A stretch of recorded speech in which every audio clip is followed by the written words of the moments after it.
ये क्या बात हुई सूरज?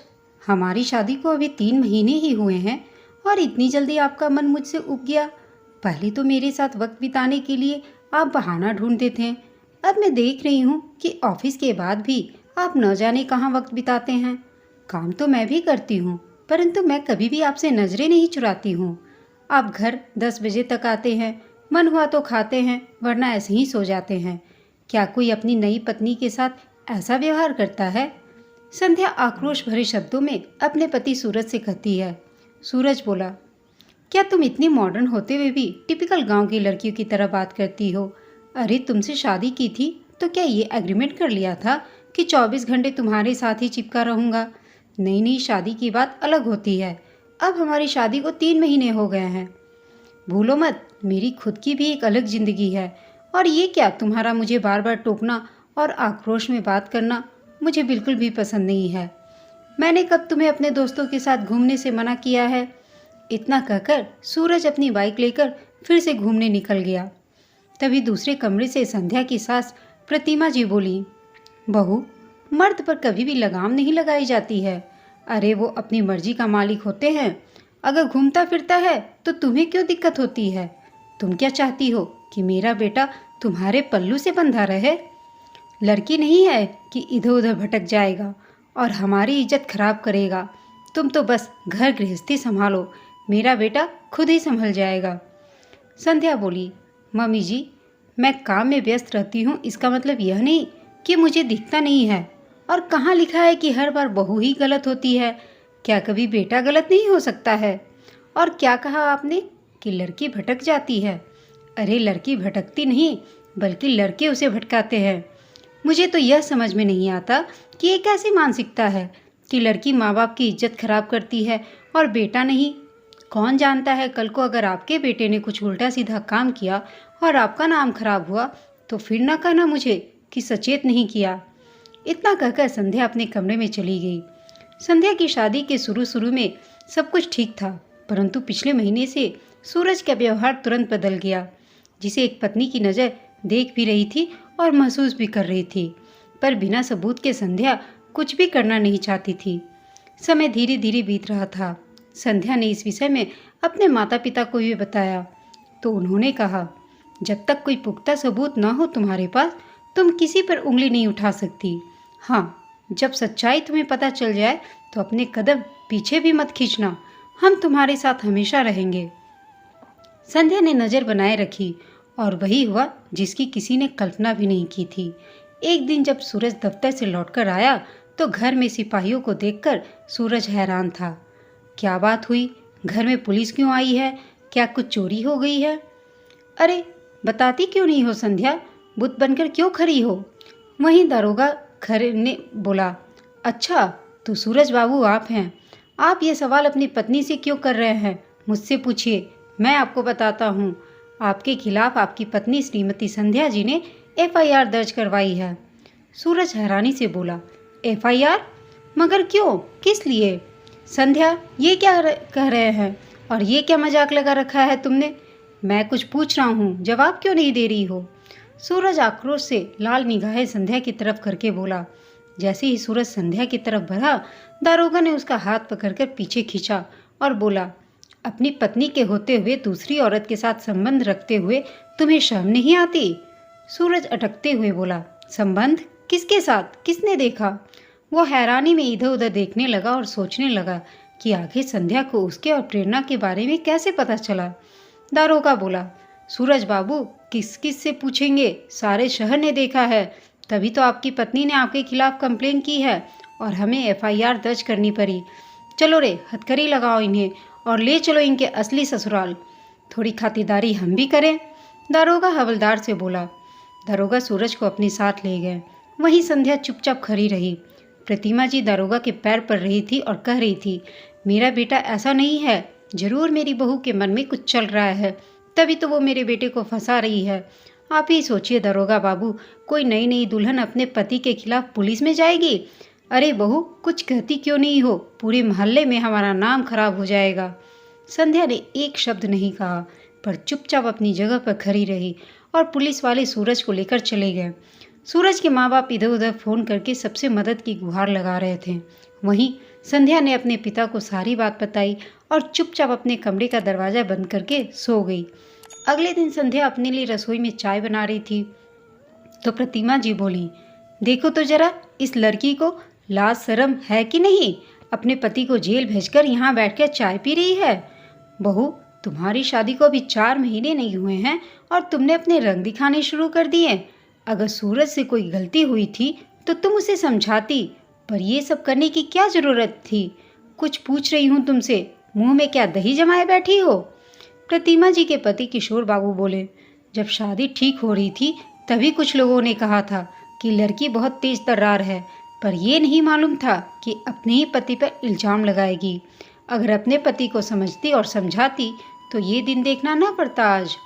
संध्या चाय पीकर कप किनारे रखते हुए बोली, मम्मी जी, पापा जी, मैं आपको इन बातों के लिए सचेत की थी, पर आप लोगों ने उसे गंभीरता से नहीं लिया और आज आप लोग मुझ पर ही उंगली उठा रहे हैं।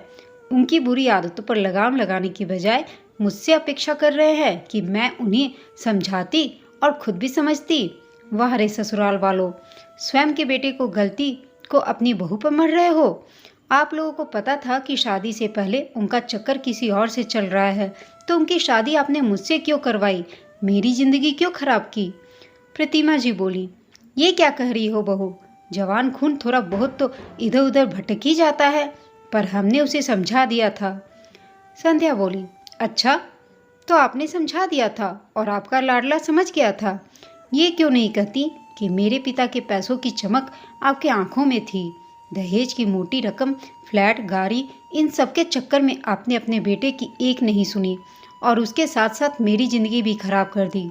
जितना गुनाहगार आपका बेटा नहीं, उससे बड़े गुनाहगार तो आप लोग हैं। प्रतिमा जी को लगा कि बहुत ज़्यादा ही गुस्से में आ गई है, तो उन्होंने उसे पुचकारते हुए कहा, संध्या बेटा, एक बार प्रयास करने में हर्ज क्या था? अरे तुम अपने रूप और प्रेम से उसे सही रास्ते पर लाती तो वो आ जाता। जरूर तुमने ही कुछ कमी छोड़ी होगी, तभी तो वो दोबारा उस लड़की के पास गया। थोड़ी ही देर में खबर आग की तरफ फैल गई। सूरज की बहन रेखा और बहनोई पप्पू जी भी घर पर आ गए और सभी संध्या पर ही गुस्सा कर रहे थे।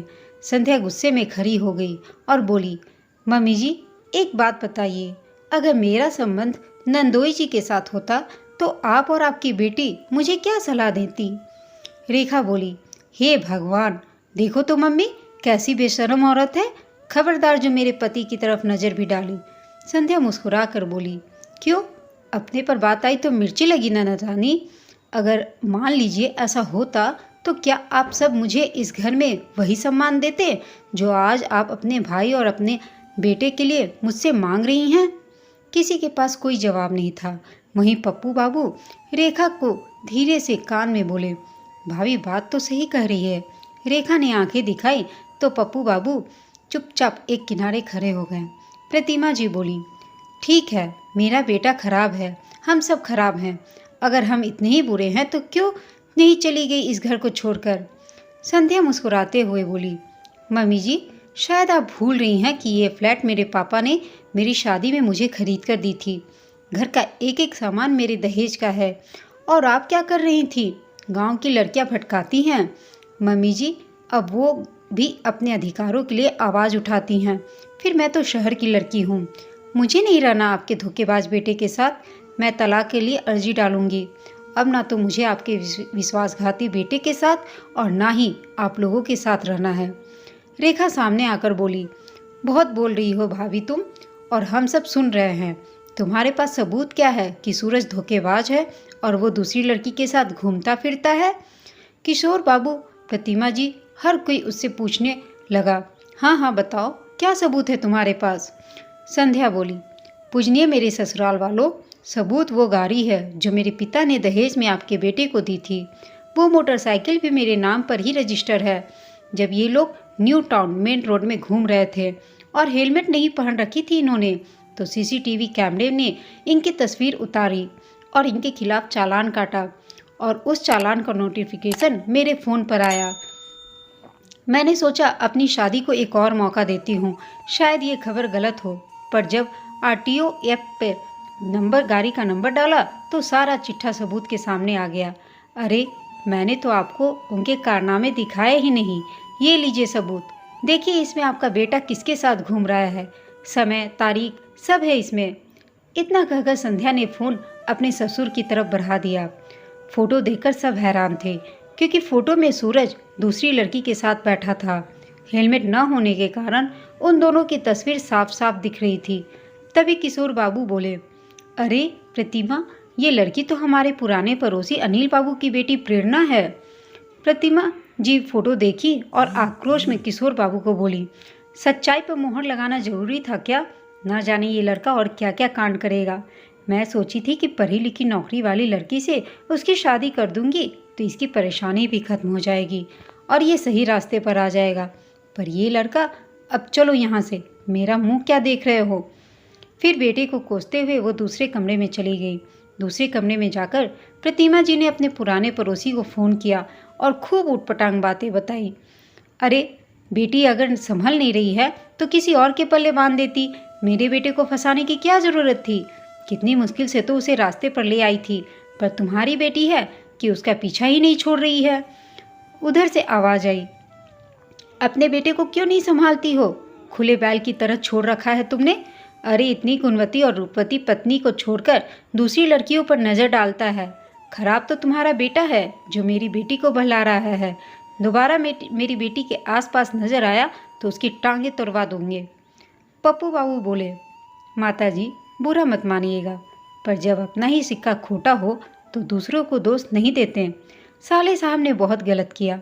आप तो जानती हैं आजकल का कानून बहुत कड़क है और पुलिस तो उससे भी ज़्यादा सख्त है। ना जाने उनकी कितनी कुटाई की होगी। अगर कोई रहम कर सकता है तो वो हैं भाभी जी। रिश्ता रखे ना रखे, पर कम से कम साले साहब की हड्डियाँ तो न टूटेगी। जाइए और बहू के पैर पकड़िए। रेखा पप्पू बाबू से बोली, ये किस तरह मेरी माँ से तुम बात कर रहे हो? पप्पू बाबू ने रेखा को एक लपड़ दिया और बोला, खबरदार, अपना भाई निकला 2 नंबर का और पति को अपने वश में करना चाहती हो? अरे जिनके घर शीशे के होते हैं वे दूसरों के घरों पर पत्थर नहीं फेंका करते। घर चलो चुपचाप। इतना कहते हुए पप्पू बाबू रेखा का हाथ पकड़े और वापस अपने घर चले गए। संध्या के माता पिता भी वहां आए। प्रतिमा जी और किशोर बाबू ने उन्हें भी समझाने की असफल कोशिश की। उन्होंने साफ साफ कहा, हमने अपनी बेटी की शादी इसलिए नहीं की थी कि आपका बेटा और आप लोग उसे धोखा दें और वो समझौता कर ले। आप लोग अपने बेटे की गलती को सुधारने की जगह दूसरे की बेटी को समझौता करना सिखा रहे हैं। हर बार लड़की ही समझौता क्यों करेगी? प्रतिमा जी कुछ कहती, उससे पहले संध्या की माँ बोली, अब बस, बेहतर होगा आप लोग इस घर को खाली कर दें। मेरी बेटी अपने तरीके से अपनी ज़िंदगी की नई शुरुआत करेगी। अब वो इस रिश्ते में नहीं रहेगी। जहाँ भरोसा ना हो वहाँ औरतों का सम्मान नहीं होता। आखिरकार शाम तक किशोर बाबू और प्रतिमा जी को बहू का घर छोड़कर अपने पुराने मकान में जाना पड़ा।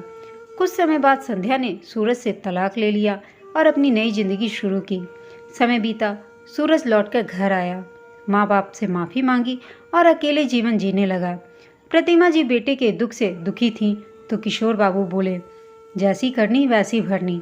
हमने तो इसे समझाने की बहुत कोशिश की थी, कहीं ना कहीं गलती हमारी है।